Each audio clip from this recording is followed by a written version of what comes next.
La Navidad, tal como la concebimos hoy, no es un evento monolítico que surgió de la nada, sino un complejo palimpsesto cultural donde se superponen siglos de teología, estrategia política y rituales paganos. Si bien la tradición cristiana celebra el nacimiento de Jesús de Nazaret, los historiadores y teólogos coinciden en un hecho fundamental. Los evangelios de Lucas y Mateo, las principales fuentes canónicas, no especifican ninguna fecha.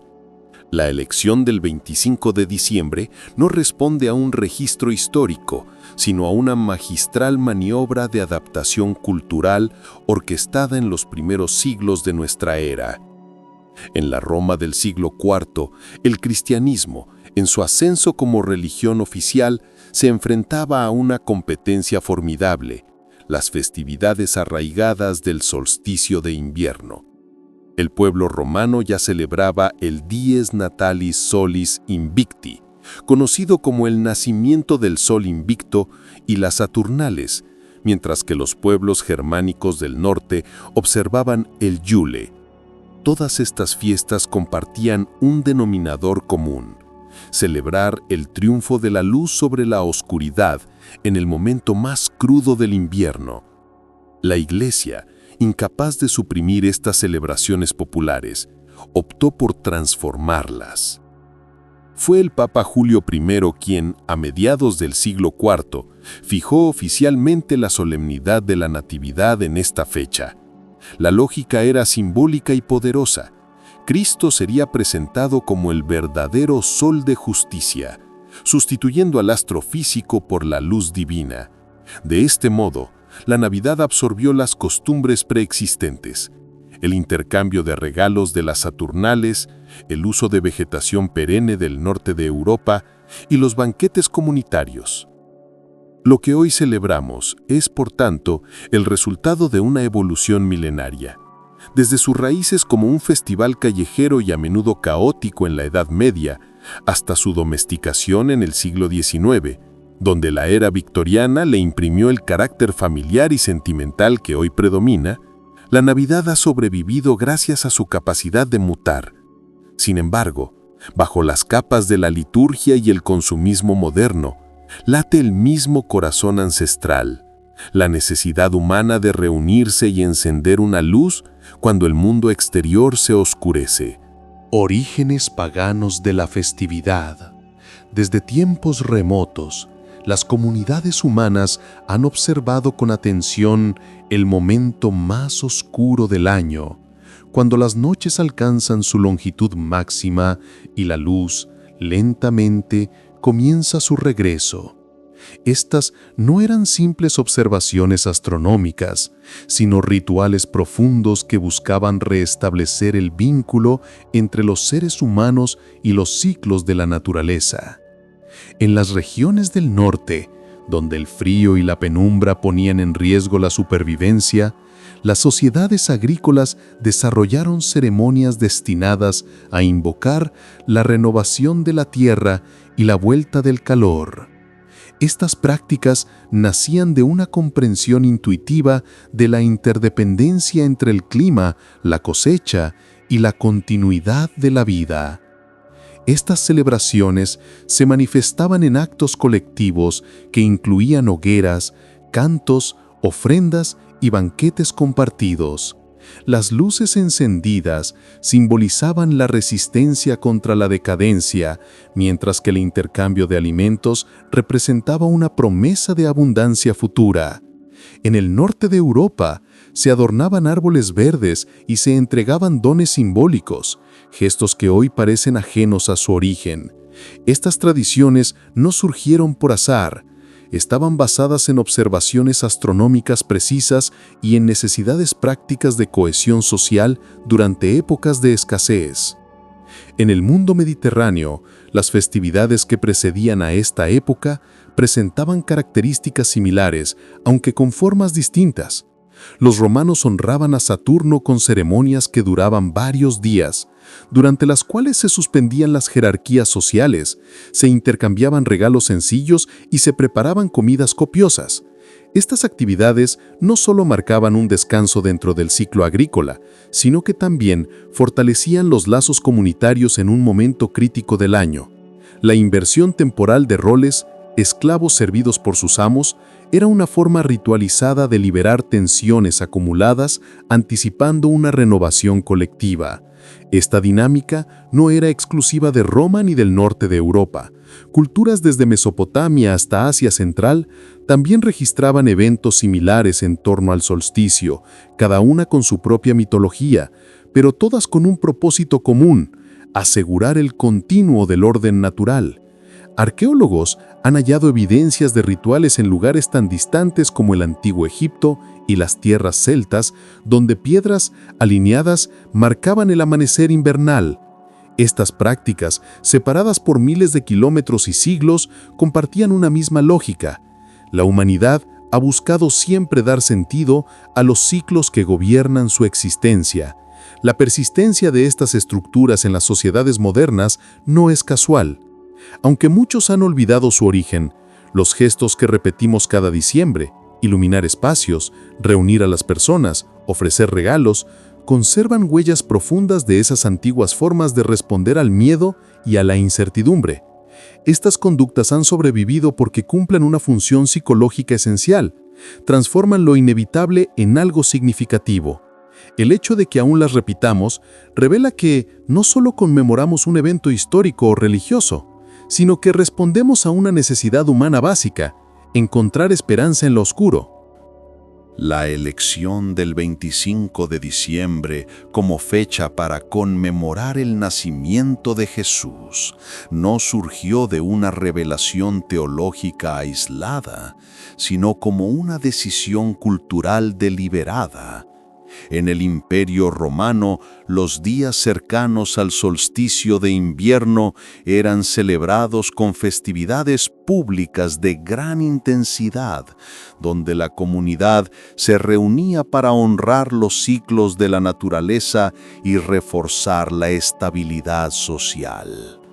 Estas prácticas, profundamente integradas en la vida cotidiana, incluían el intercambio de regalos, banquetes comunitarios y la iluminación de plazas y templos, elementos que más tarde se redefinirían dentro de nuevas formas de expresión colectiva.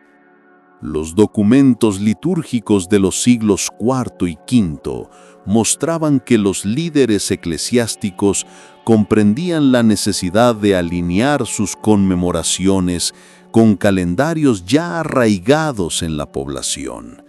Esta estrategia no se limitó a fechas, sino que también adoptó rituales cotidianos, como el uso de guirnaldas de hojas verdes y la inversión temporal de roles sociales durante las reuniones. Estas costumbres, anteriormente vinculadas a las Saturnales, fueron reinterpretadas como símbolos de alegría espiritual y generosidad divina. La Iglesia, al aprovechar estructuras culturales ya existentes, logró suavizar la resistencia de las comunidades paganas y facilitó su integración sin rupturas bruscas. El resultado fue una coexistencia funcional donde lo antiguo no desapareció, sino que se transformó en un lenguaje familiar para nuevas creencias. La política imperial fue clave en esta fusión. Emperadores como Constantino entendieron que la uniformidad religiosa fortalecía la cohesión territorial y promovieron ceremonias que pudieran ser compartidas por diversos grupos dentro del imperio. Las festividades de fin de año se convirtieron en herramientas de integración, no solo espirituales, sino también administrativas. Los registros fiscales y las crónicas eclesiásticas revelaban cómo las autoridades municipales organizaban eventos conjuntos, asignando recursos públicos para su realización.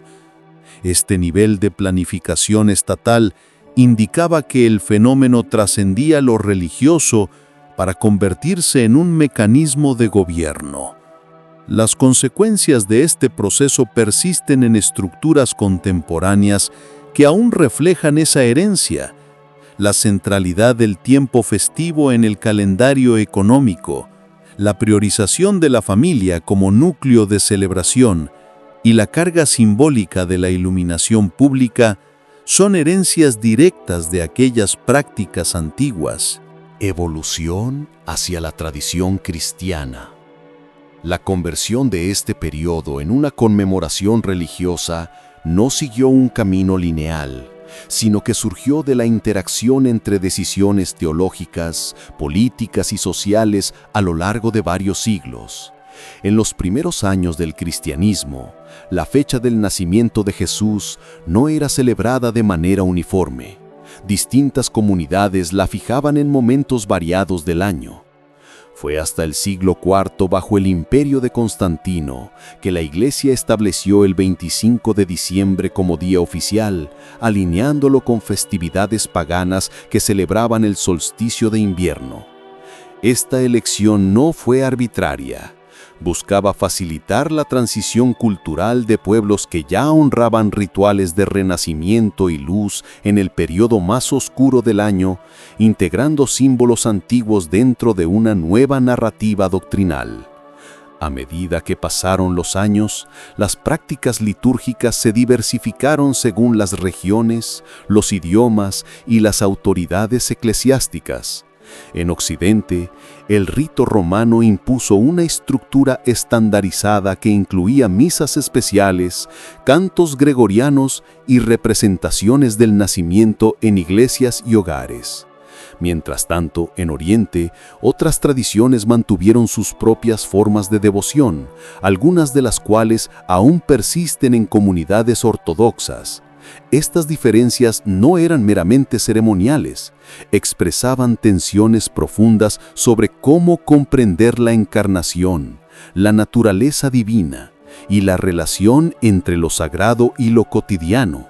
La liturgia se convirtió así en un medio para transmitir creencias, pero también en un espacio de negociación entre la autoridad central y las tradiciones locales. Las imágenes del nacimiento, conocidas como belenes, surgieron como herramientas pedagógicas para enseñar a los fieles analfabetos los relatos bíblicos.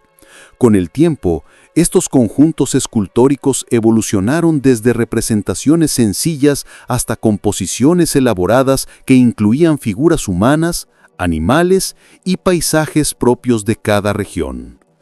En Italia, San Francisco de Asís promovió en 1223 una versión viviente del nacimiento, un acto que sentó las bases para una costumbre popular que se extendió por toda Europa.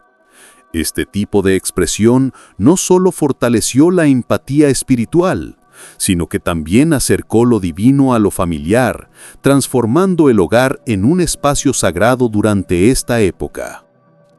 La idea de la familia como núcleo central de la celebración no proviene de un texto sagrado, sino de transformaciones sociales que se intensificaron tras la Reforma Protestante. Al rechazar muchas prácticas católicas, los reformadores destacaron el hogar como lugar de fe, lectura bíblica y devoción compartida. Esto impulsó nuevas formas de celebrar, centradas en el tiempo compartido entre padres e hijos, más que en procesiones o rituales colectivos. La noción de amor incondicional, caridad y generosidad comenzó a asociarse con esta época no por mandato eclesiástico, sino por necesidad cultural. En un mundo cada vez más urbano y fragmentado, estas prácticas ofrecieron cohesión emocional. En los siglos siguientes, movimientos como el pietismo y el metodismo ampliaron aún más este enfoque personal y afectivo, alejándose progresivamente de las formas colectivas y jerárquicas de culto. El valor atribuido a la intimidad, la reflexión silenciosa y la atención al prójimo se consolidó como parte esencial de esta experiencia. Estas transformaciones no borraron las capas históricas anteriores, sino que las reconfiguraron. Lo antiguo se mezcló con lo nuevo sin desaparecer, creando una capa compleja de significados superpuestos. Hoy quienes participan en estas costumbres muchas veces desconocen sus orígenes, pero sienten su peso emocional como algo natural. Desmitificando el origen de Santa Claus. La figura que hoy identificamos como un símbolo inmutable de la Navidad no nació de una sola tradición, sino que se forjó a lo largo de siglos de mezclas culturales, religiosas y comerciales. Su imagen actual es el resultado de una acumulación de prácticas que se entrelazaron desde los Balcanes hasta los Países Bajos, donde un obispo del siglo IV, conocido por su generosidad hacia los más necesitados, dejó una huella profunda en la memoria colectiva. Sus actos, registrados en textos eclesiásticos y crónicas locales, fueron reinterpretados con el tiempo, adaptándose a las necesidades simbólicas de comunidades que buscaban figuras protectoras en épocas de incertidumbre. Con la Reforma Protestante, muchas culturas rechazaron la veneración de santos y redirigieron las prácticas de donación hacia entidades más neutrales. En Alemania y Escandinavia, las tradiciones populares comenzaron a vincular la entrega de regalos con seres míticos que recorrían los hogares en las vísperas del solsticio. Estas costumbres, lejos de ser uniformes, variaban según el clima, la agricultura y las creencias locales. La fusión entre rituales paganos y narrativas cristianas creó un terreno fértil para la aparición de personajes ambivalentes, parte ángel, parte espíritu de la naturaleza, parte donador benevolente. La industrialización y el auge del periodismo ilustrado en el siglo XIX aceleraron su estandarización. Impresoras, tarjetas postales y revistas ilustradas difundieron versiones visualmente coherentes de este personaje, muchas veces inspiradas por ilustradores que buscaban conectar con el público infantil. En Estados Unidos, campañas publicitarias de empresas textiles y bebidas comenzaron a usar su imagen como vehículo emocional, asociando la generosidad con el consumo. Estas estrategias no inventaron el arquetipo, sino que lo consolidaron como un símbolo reconocible a escala global, desplazando otras formas locales de representar la dádiva invernal. Las transformaciones iconográficas no fueron solo estéticas, reflejaron cambios profundos en la estructura familiar y en las expectativas sociales sobre la infancia. El niño como destinatario central de regalos se convirtió en un concepto moderno, ligado a nuevas ideas sobre educación, afecto y desarrollo emocional. Esta reconfiguración permitió que el personaje asumiera funciones simbólicas más allá del ámbito religioso. Se convirtió en testigo moral, juez silencioso de conductas y puente entre lo cotidiano y lo mágico. Sus atributos físicos, barba blanca, traje rojo, trineo, no son accidentales, son signos diseñados para evocar calidez, autoridad y otros mundos. La globalización mediática del siglo XX consolidó esta representación como un estándar cultural casi universal. Películas, programas de televisión y campañas comerciales repetidas durante décadas crearon una memoria colectiva tan poderosa que muchas personas asumen su origen como natural o divino. Sin embargo, estudios antropológicos muestran que en países con fuertes tradiciones indígenas o islámicas, esta figura es percibida como una importación cultural, no como parte del patrimonio local.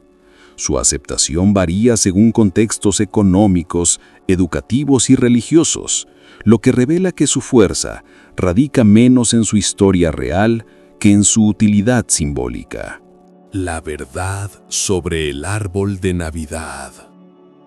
Este símbolo tiene sus raíces en prácticas antiguas que preceden a cualquier tradición cristiana, donde las plantas siempre verdes se usaban como signos de continuidad en medio del invierno. Las culturas nórdicas y bálticas veneraban el pino y el abeto, no como adornos, sino como manifestaciones vivas de la resistencia frente a la muerte estacional. Estos elementos formaban parte de rituales destinados a invocar la vuelta de la luz, la fertilidad de la tierra y la protección contra fuerzas oscuras que se creía dominaban los meses más fríos. La elección de especies que conservaban su verde respondía a una observación empírica. Mientras el resto del bosque se despojaba de sus hojas, ciertos árboles mantenían su vitalidad, lo que los convirtió en objetos de reverencia. Con la expansión del cristianismo en Europa, estas costumbres no fueron eliminadas, sino recontextualizadas. Las iglesias locales adoptaron las prácticas populares para facilitar la conversión, integrando los elementos naturales en nuevas narrativas espirituales. En el siglo XV se documentan registros en Alemania donde familias llevaban ramas de coníferas al interior de sus hogares durante el solsticio, adornándolas con frutas y velas como expresión de gratitud por la vida que persistía. Estos gestos no eran meramente decorativos, representaban una forma de mantener viva la esperanza en tiempos de escasez. El cambio simbólico fue gradual, y su aceptación varió según la región, siendo más fuerte en zonas rurales, donde las tradiciones orales conservaban su influencia. La difusión global de esta práctica no fue producto de una imposición uniforme, sino de una mezcla compleja entre colonización, comercio y migración. En América Latina, por ejemplo, los árboles decorativos se fusionaron con elementos indígenas, como flores tropicales y tejidos coloridos, creando versiones únicas que reflejaban identidades locales. En Asia, donde las coníferas no son nativas, se sustituyeron por especies autóctonas como el ciruelo o el bambú, adaptando su significado a cosmologías propias. Estudios etnográficos recientes muestran que incluso en países con mínima presencia cristiana, estos objetos han adquirido nuevos sentidos relacionados con la abundancia y la reunión familiar, independientemente de su origen religioso. El impacto económico moderno ha transformado esta práctica en un mercado masivo, pero su raíz sigue siendo cultural, no comercial. Las estadísticas del Banco Mundial indican que en 2023, más de 120 millones de árboles naturales fueron vendidos solo en Europa y Norteamérica, mientras que otros países optaron por versiones artificiales por razones ambientales o logísticas. Sin embargo, los estudios sociológicos revelan que el valor percibido no reside en el precio o la apariencia, sino en la experiencia colectiva que genera. La preparación, la selección, el cuidado compartido. Esta actividad mantiene una función social profunda, vinculada a la memoria, la continuidad generacional y la construcción de identidad. Tradiciones mal interpretadas en diversas culturas. Las formas en que las comunidades expresan sus valores durante esta época no siempre coinciden con las imágenes que los medios globales difunden. En muchos lugares, prácticas que parecen idénticas a las del norte de Europa ocultan raíces profundamente distintas, moldeadas por climas, historias coloniales y cosmovisiones locales.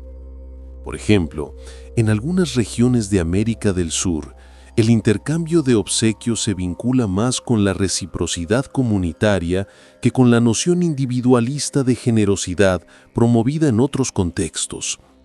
Estas diferencias no son meras variaciones estéticas, sino manifestaciones de estructuras sociales que priorizan la cohesión grupal sobre el consumo personal. Esta dinámica se vuelve aún más compleja cuando se observe la influencia de la comercialización internacional. Las empresas globales han homogeneizado ciertos símbolos visuales, pero no los significados que los habitantes les atribuyen. En Filipinas, Las luces y decoraciones que adornan las calles durante semanas antes del 25 de diciembre no responden a una imitación de modelos occidentales, sino a una tradición ancestral de iluminación como señal de esperanza en tiempos oscuros. Lo mismo ocurre en partes de África subsahariana, donde los cantos y danzas asociados a esta época combinan elementos cristianos con rituales de agradecimiento por la cosecha, creando una fusión única que los medios rara vez documentan con precisión. Las investigaciones antropológicas recientes revelan que la confusión entre apariencia y significado ha generado malentendidos sociales serios. En Japón, donde la celebración es mayormente secular y centrada en el vínculo afectivo entre parejas, la presencia de árboles iluminados y figuras de santa no implica adopción del cristianismo, sino una adaptación estética a un momento de intensa conexión interpersonal. Esta práctica, lejos de ser una copia superficial, refleja una estrategia cultural para integrar lo externo sin sacrificar la identidad interna. La falta de comprensión sobre estos procesos ha llevado a juicios erróneos sobre autenticidad, reduciendo riquezas culturales a meras imitaciones. Estas condiciones también afectan la manera en que las nuevas generaciones perciben su herencia. Estudios realizados en escuelas de México, Indonesia y Polonia muestran que los jóvenes expuestos a narrativas unificadas en redes tienden a desvalorizar sus propias costumbres como menos legítimas. Este efecto psicológico no es casual, es el resultado de una narrativa dominante que asocia modernidad con occidentalización. La consecuencia es una erosión silenciosa de saberes locales que, aunque no aparecen en los rankings de popularidad turística, sostienen identidades colectivas desde hace siglos. No se trata solo de celebraciones navideñas, sino de cómo estos eventos se convierten en un espacio para reflexionar sobre la interacción entre tradiciones locales y fuerzas globales. La cena navideña y su significado. En diciembre, millones de hogares en distintas latitudes se reúnen en torno a una mesa cargada de sabores, olores y memorias que trascienden lo cotidiano. Esta práctica, más que un simple acto de alimentación, se ha convertido en un ritual colectivo que refuerza vínculos, evoca raíces y establece continuidades entre generaciones. Estudios sociológicos recientes han demostrado que las reuniones alimentarias durante esta época fortalecen la percepción de pertenencia, especialmente en contextos donde la movilidad geográfica ha debilitado otras formas de conexión familiar. La importancia de este momento no radica únicamente en lo que se consume, sino en cómo se comparte, se espera y se recuerda. Este fenómeno tiene raíces profundas que se entrelazan con ciclos agrícolas antiguos y celebraciones de abundancia en épocas de oscuridad. Las culturas preindustriales organizaban festividades al final del otoño para honrar la cosecha final y asegurar la supervivencia durante los meses más fríos. Con el tiempo, estas costumbres se fusionaron con narrativas religiosas, pero conservaron su núcleo emocional. La reunión como acto de resistencia contra la soledad y la escasez. Hoy, incluso en sociedades donde la producción alimentaria es constante, la necesidad de reunirse en torno a una mesa persiste como una forma de restablecer orden simbólico en medio del caos del año terminado. Las transformaciones recientes en los patrones familiares han modificado no solo los ingredientes de la comida, sino también su significado social. La inclusión de platos de otras tradiciones culinarias, ya sea por migración, matrimonios interculturales o curiosidad gastronómica, refleja una identidad en constante redefinición. Datos del Instituto Nacional de Antropología indican que más del 60% de las familias en países con alta diversidad étnica incorporan al menos un elemento foráneo en su menú navideño, sin perder el sentido de continuidad cultural. Estas adaptaciones no diluyen la esencia del encuentro, al contrario, lo amplían, convirtiendo la mesa en un espacio de negociación identitaria y reconocimiento mutuo. La preparación y el servicio de estos alimentos también operan como mecanismos de transmisión silenciosa. Las recetas se enseñan con gestos, no con libros. Los tiempos de cocción se aprenden con la paciencia, no con relojes. En muchos casos, quienes cocinan son los portadores de memoria viva. Abuelas, madres, tías, que convierten cada plato en un relato sin palabras. Investigaciones en psicología social han vinculado esta práctica con mayores niveles de bienestar emocional en adolescentes y adultos mayores, quienes encuentran en ella estabilidad y reconocimiento. El acto de servir, más que el acto de comer, se revela como el verdadero eje de este ritual. El intercambio de regalos, el acto de ofrecer objetos con intención afectiva, existe desde tiempos antiguos, pero su transformación en una práctica masiva y estandarizada es un fenómeno reciente ligado a los cambios económicos y sociales del siglo XX. En contextos tan diversos como comunidades rurales y metrópolis globales, esta costumbre ha adquirido funciones que trascienden el simple gesto, refuerza vínculos, establece jerarquías silenciosas, y en muchas ocasiones actúa como puente en entornos donde la comunicación directa se vuelve difícil. Estudios realizados en Europa y América demuestran que más del 85% de las personas consideran esta actividad un indicador clave de pertenencia familiar, incluso cuando el valor monetario del obsequio es mínimo. Estas prácticas no son solo emocionales, obedecen a patrones sociales profundos documentados por la antropología y la psicología conductual.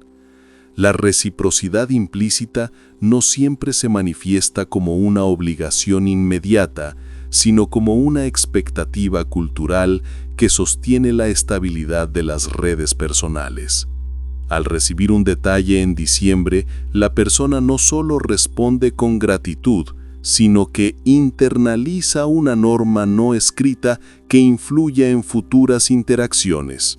Por eso, incluso en economías con bajos ingresos promedio, los hogares destinan proporciones significativas de su presupuesto mensual a este propósito, a veces sacrificando otras necesidades básicas. La presión social para cumplir con estas normas se intensifica en entornos urbanos, donde la visibilidad pública de los regalos se ha convertido en un marcador de estatus relativo. La globalización ha uniformado ciertos aspectos de este comportamiento, pero también ha revelado tensiones culturales profundas. En países asiáticos donde la tradición de intercambiar presentes era limitada, ahora se observa una adaptación selectiva.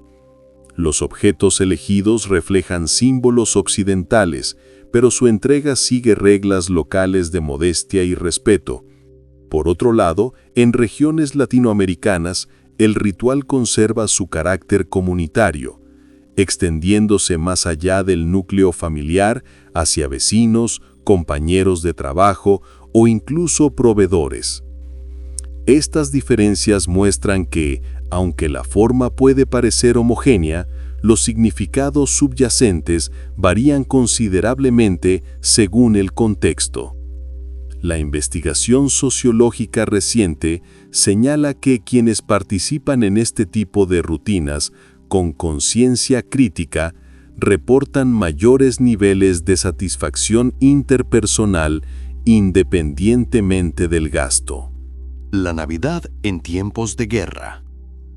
En medio del caos y la incertidumbre, ciertos momentos del año logran trascender el ruido del conflicto, convirtiéndose en refugios silenciosos para la humanidad compartida. Durante los años más oscuros del siglo XX, incluso en las trincheras más hostiles, se registraron episodios donde el silencio reemplazó a los disparos, y las voces cantaron en lugar de gripar. Estas interrupciones no fueron accidentales ni aisladas, surgieron de una necesidad profunda, arraigada en la memoria colectiva de lo sagrado, lo familiar y lo humano. Su existencia desafía la noción de que la guerra borra todo rastro de empatía.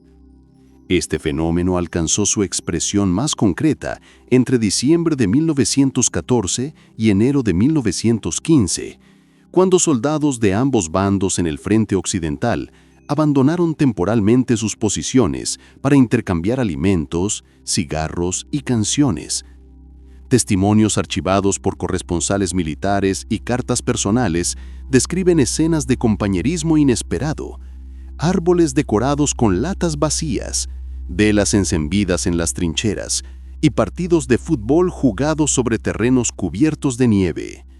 Las autoridades militares intentaron suprimir estas acciones, pero la resistencia pasiva fue tan generalizada que resultó imposible contenerla por completo. La evidencia documental sugiere que más de 100.000 hombres participaron en estas manifestaciones espontáneas, muchas de las cuales duraron hasta días después del 25 de diciembre. Las consecuencias de tales actos no se limitaron al ámbito militar. Gobiernos y medios de comunicación aprovecharon estos eventos para reforzar narrativas ideológicas, ya fuera como prueba de la debilidad moral del enemigo o como símbolo de la solidaridad humana que trasciende las fronteras. En Alemania se publicaron grabaciones que enfatizaban la cultura y la espiritualidad de sus tropas. En Gran Bretaña se difundieron relatos que destacaban el valor cívico frente a la barbarie. Ambas versiones, aunque opuestas, compartían un mismo propósito: convertir una expresión colectiva de paz en un instrumento de propaganda. Esta instrumentalización revela cómo los símbolos culturales pueden ser reinterpretados según los intereses del poder. Las condiciones que permitieron estos encuentros, la proximidad física entre adversarios, el cansancio prolongado y la coincidencia de calendarios religiosos fueron únicas para ese momento histórico. Sin embargo, su legado persiste como un recordatorio de que incluso en los entornos más desgarradores, las prácticas que vinculan a las personas con su identidad emocional pueden resurgir con fuerza. Estos eventos no fueron una negación de la guerra, sino una afirmación de lo que la guerra intenta anular: la capacidad de reconocer al otro como semejante. Su impacto se extendió más allá del campo de batalla, influyendo en cómo se percibió la festividad en las décadas siguientes. En conflictos posteriores, desde la Guerra Civil Española hasta las guerras en Asia y África, se han documentado intentos similares, aunque menos organizados y con menor duración. En muchos casos, los participantes actuaban sin autorización, arriesgando sanciones severas. Lo que une estas acciones es su carácter íntimo. No eran ceremonias oficiales ni actos políticos programados, sino respuestas humanas a situaciones extremas. Estas prácticas muestran que ciertas tradiciones poseen una resistencia inherente, capaz de sobrevivir incluso cuando el mundo exterior intenta extinguirlas. Cambios culturales a lo largo de los siglos. Desde el Renacimiento hasta hoy, la manera en que las sociedades viven y expresan esta época del año ha sufrido transformaciones profundas. Las prácticas que antes se limitaban a ceremonias religiosas y ciclos agrícolas se extendieron hacia espacios públicos, donde el arte, la música y la literatura comenzaron a dar forma a nuevas formas de participación colectiva. En Europa, los frescos de las iglesias y las representaciones teatrales de misterios sagrados se dieron paso a escenografías más elaboradas, impulsadas por el crecimiento de la riqueza burguesa y la aparición de una clase media con capacidad para participar en la vida cultural. Estos cambios no solo fueron estéticos, sino que revelaron una reconfiguración de los valores comunitarios, en la que lo privado y lo público se entrelazaron de manera sin precedentes. La modernidad aceleró esta evolución al introducir tecnologías que alteraron la percepción del tiempo y del espacio, La imprenta permitió la difusión masiva de narrativas navideñas, mientras que el ferrocarril facilitó el desplazamiento de familias hacia las ciudades, transformando rituales locales en tradiciones homogeneizadas. En el siglo XX, la radio y luego la televisión convirtieron ciertos elementos festivos en símbolos globales, despojándolos de su contexto regional para convertirlos en íconos universales. Estas innovaciones no solo ampliaron el alcance de las celebraciones, sino que también modificaron su significado. Lo que antes era un acto de devoción o memoria colectiva pasó a ser un espectáculo mediático, con productores, guionistas y audiencias programadas. En las últimas décadas, la globalización ha intensificado estos procesos, generando hibridaciones culturales que desafían las nociones tradicionales de autenticidad. En países asiáticos donde la festividad no tiene raíces históricas profundas, se han desarrollado versiones locales que combinan elementos occidentales con simbologías propias, como decoraciones inspiradas en flores de cerezo o regalos entregados por figuras derivadas de mitos indígenas. Estas adaptaciones no son copias superficiales, sino reinterpretaciones activas que reflejan la capacidad de las comunidades para integrar influencias externas sin perder su identidad.